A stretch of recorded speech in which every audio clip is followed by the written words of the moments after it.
computer, and welcome Tzipora. So we're starting with Parasha Meditation, and we're going to now do the upcoming week's Parasha Meditation of Vayeshev, one of my favorite Parashas, but then all Parashas really are.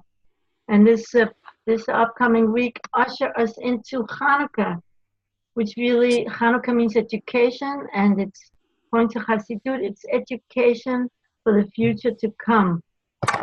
And we know that the greatest darkness, it's through the greatest darkness that the light of redemption is to reveal itself. And now, from the darkest pit, we can fulfill our greatest dream. We learn that from Yosef, who came out of the pit. And there is something very deep about the dream. The Sfat Emet explains that everything that the tribes were doing was they were trying to bind all reality to its root, which is Hashem.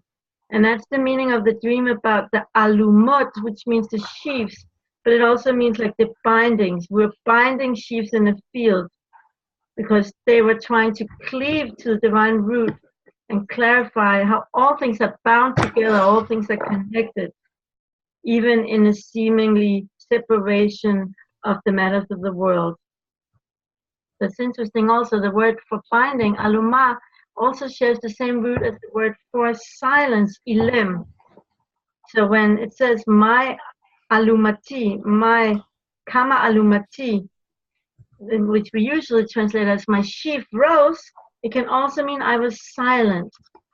And that's what this was Yosef's dream. And this is because Yosef inherited from Rachel the power of silence, the character trait of silence. Being silent is knowing that we cannot act upon our own intellect and will unless we first nullify ourselves to the upper divine providence.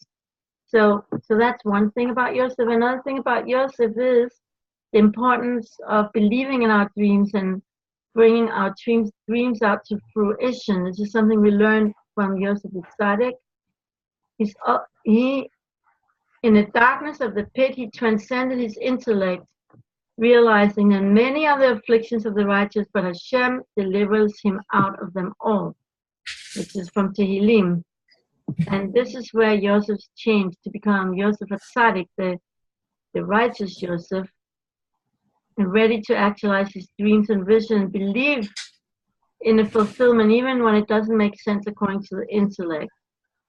So with Hashem's help, we also can be inspired by Yosef to turn our difficulties into sweetness and transform darkness into the greatest light. And today, for example, I took a student for conversion, and it was very exciting, Baruch Hashem. But then this guy that works in the office started to yell at me and saying, "Where is the certificate that she finished her 1 year of learning? Why you didn't bring it? And I've told you so many times, and you have to bring it." And I never heard about it before. I'd never been told. And he just like screamed at me for a long time. I'm not going to try to repeat it, the tone of voice and everything. And first, like I wanted to cry, like I felt so unfairly treated. I never heard about this conversion certificate, and it's not something that should in any case be any occasion of being screamed at, and in that way, but then I thought, okay, I have an opportunity to do 2 mitzvot now. Number one, the mitzvah, well, I could thank Hashem because I'm being humbled, I'm being disgraced, and being yelled at, which means I'm being, what do you call that in English? Like a person is putting you down, right? So that is what brings the greatest kapara. That's what brings the greatest atonement. And I could just like accept it and be quiet, like Rabbi Nachman says, like Ishma bizyono v'ishtok bizayon. How are you saying is bizayon? Disgraced. I was being disgraced. He says, listen, here you're disgraced and be silent. Like Yosef was silent, so I decided, okay, I'm going to do this. It was very hard, but I just like, okay, I accept this. And then the second mitzvah I could do, I'm really proud of myself. It was really hard because apparently he had yelled at someone that works in my office. I mean, he had explained it to her, and she had not yelled. He yelled at me. He didn't yell at her, but he had explained it to her. And because she misunderstood and didn't do what he told her, he's yelling at me. So the natural reaction is yelling at her, taking out everything that all that poison he's spewing into me. You want to take it out into someone else. So I said, okay, I'm not going to do that. And I feel very good about myself. I called her, we need this paper. You gave the wrong paper. It was a mistake. Next time, make sure to do the right one, And I said, the guy yelled at me because of that. And she said, well, I'm sorry he yelled at you. Finished with the business. And I feel like it's a cleansing. To be disgraced is a cleansing. And I'm not always so good. Sometimes I fail, don't worry. So, but I want to strengthen all of us in this, that we should be able to take out this grace and not give it back, not make disgrace someone else, and also accept it, and as a cleansing. So now, because this is what Yosef also went through, a lot of disgrace by his brothers. They put him down a lot and how they treated him, and that's the power of silence that we learned from Rachel, and Rachel gave it over to Yosef. Take it and don't complain, don't fight back. So now we have a little meditation. It's actually a bit long. There's 14 steps. So sit comfortably in your chair, close your eyes, and take several deep breaths. Breathe deeply and allow yourself to feel completely relaxed. Imagine that you're dreaming. Allow the dream waves to wash over you. Visualize the letters of the Hebrew word for dream, chalom. First, imagine the letter chet like a gateway into a higher reality. Then, the letter chet combines the two previous letters, vav and zayin, with a thin bridge-shaped line. The new energy created by the union of the straight line of the vav, the straight line, and the bent line of the zayin, the returning light, is the secret of hovering. The Spirit of God was hovering over the water, touching yet not touching. By hovering over us, revealed yet concealed, God continues to sustain us while allowing each of us to develop separately. Let the letter chet flash in and out as you connect with the energy of touching yet not touching. Now imagine the letter lamed as a tower, soaring in the air, aspiring to learn and receive new insights from above. Imagine how your heart is thirsting to ascend and reach a higher level of consciousness through your dream.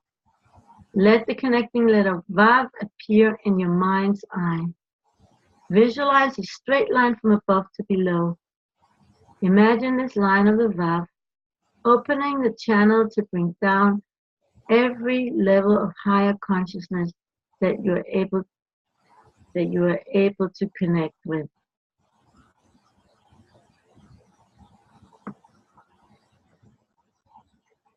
While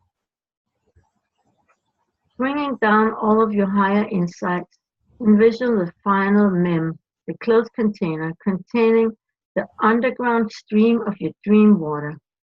Breathe in cha, breathe out lom. Let's do this 4 times. Cha, lom. Cha, lom. Cha, lom. Last time, cha, lom. Now get in touch with your dreams as you breathe. What are your aspirations? What are your aspirations? What did you once hope to become but never followed through?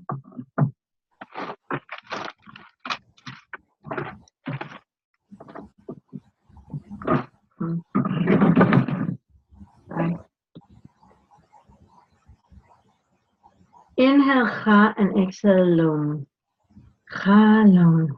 What are your long lost yearnings, which may be buried beneath fear, feelings of inadequacy, and low self-esteem? Imagine yourself in a field where all is open. There in the field, betoch hasadeh, you can silence all the static noise of your fears that conceal your true inner will. Now visualize the sheaves in Yosef's dream. Alumim. In the word chalom, exchange the chet with the aleph. Then you get alum. Breathe in ah, breathe out lum. Alum, sheaf, silence. Silence yourself to the oneness of Hashem. Allow all your fears and feelings of unworthiness to melt away as the oneness of the Aleph draws out your true divine inner dreams and aspirations. When getting in touch with your true dreams, choose the strongest and brightest one and take it with you into the darkest pit. You are now alone in the well of darkness. It is pitch dark. It is cold and scary. You are alone with your dream. Now all your fears re-emerge. Get in touch with them. You have fear of illness or of death, fear of the unknown, fear of not being good enough or not being able to succeed. And now acknowledge each of your fears and allow them to emerge to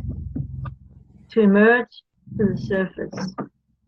Breathe into your fears and allow them to relax. In the midst of these fears, all seems lost. But then, in the darkness, you reconnect with your brightest dream and aspiration. Your dream is a shining beacon in the dark. Its light cannot be extinguished by the gloom of darkness. Allow your dream to show you the way out of this dungeon and into a higher reality. Hold on to your dream, float on it, as if on a cloud, and fly away from the darkness. Imagine yourself fulfilling your dream, actualizing your divine potential. Breathe into this new image of yourself, becoming what you've always dreamed to become.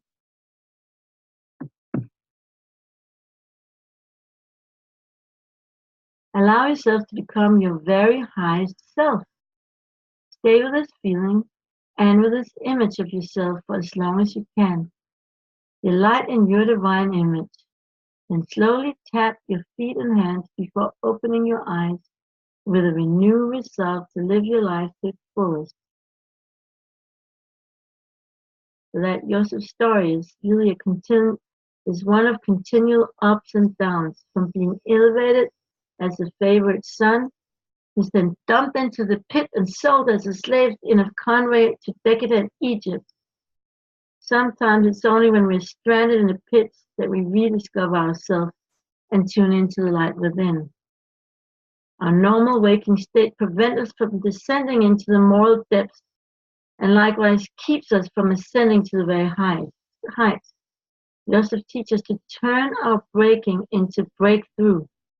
When we use deep meditation to free ourselves from the constrictions of the external world, our imaginations, daydreams, and emotions may either lead us to moral rock bottom of lustful fantasy or to the very heights of cleaving to the divine. What makes it different? It all depends on our spiritual stature, on the spiritual level of our soul and on free will.